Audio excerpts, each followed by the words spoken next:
Hi hello ನಮಸ್ತೆ. ನಾನು ನಿಮ್ಮ ಸುನೀತಾ, ಕನ್ನಡ ಶಿಕ್ಷಕಿ, ಶ್ರೀಧರ್ ಇಂಟರ್ನ್ಯಾಷನಲ್ ಸ್ಕೂಲ್ ಶಿರಾಳಕೊಪ್ಪ. ನಿಮಗೊಂದು ನಾಟಕದ ದೃಶ್ಯ ಕಾಣಿಸ್ತಾ ಇದೆ ಅಲ್ವಾ? ಕರ್ನಾಟಕ ರಾಜ್ಯೋತ್ಸವದ ಪ್ರಯುಕ್ತ ಮುಂಚಿತವಾಗಿಯೇ ನಾಟಕಗಳ ಸ್ಪರ್ಧೆಯನ್ನು ಏರ್ಪಡಿಸಿದ್ವಿ. ಅದರಲ್ಲಿ ಪ್ರಥಮ ಸ್ಥಾನ ಗಳಿಸಿದ ನಾಟಕದ ಒಂದು ದೃಶ್ಯ ಇದಾಗಿದೆ. ನಿಮಗೆ ಮಯೂರವರ್ಮನ ಕಿರುನಾಟಕದ ಪರಿಚಯ ಮತ್ತು ನಿಮ್ಮ ಮಕ್ಕಳಿಗೆ ಕಲಿಸಲು ಸಹಾಯಕವಾಗತ್ತೆ ಅಂತ ಅನ್ಕೊಂಡಿದ್ದೇನೆ. ಈ ನಾಟಕವನ್ನ ಸಂಪೂರ್ಣವಾಗಿ ನೋಡ್ಬೇಕಾದ್ರೆ ನನ್ನ ಯೂಟ್ಯೂಬ್ ಚಾನಲಲ್ಲಿ ಅಪ್ಲೋಡ್ ಮಾಡಿದ್ದೇನೆ. ನೀವೊಮ್ಮೆ ನೋಡಬಹುದು. ಹಾಗೆ ಈ ಒಂದು ನಾಟಕದ ರಿಲೇಟೆಡ್ ಈ ವಿಡಿಯೋನ ನಾನು ಅಪ್ಲೋಡ್ ಮಾಡ್ತಾ ಇದ್ದೇನೆ. ಅದೇನು ಅಂತ ಹೇಳಿದ್ರೆ, ಪ್ರಾಕ್ಟೀಸ್ ಟೈಮಲ್ಲಿ ನನ್ನ ಮಗಂಗೆ ಕತ್ತಿ ಬೇಕಿತ್ತು, ರಾಜರು ಬಳಸುವ ಕತ್ತಿ.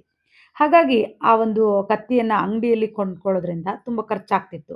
ಈಗ ಮನೆಯಲ್ಲಿರುವ ವೇಸ್ಟ್ ಮೆಟೀರಿಯಲಿಂದ ಕತ್ತಿಯನ್ನ ಹೇಗೆ ಮಾಡೋದು ಅಂತೇಳಿ ನಾನು ನನ್ನ ಮಗ ಸೇರಿ ಒಂದು ಸಣ್ಣ ವಿಡಿಯೋನ ಮಾಡಿದ್ವಿ.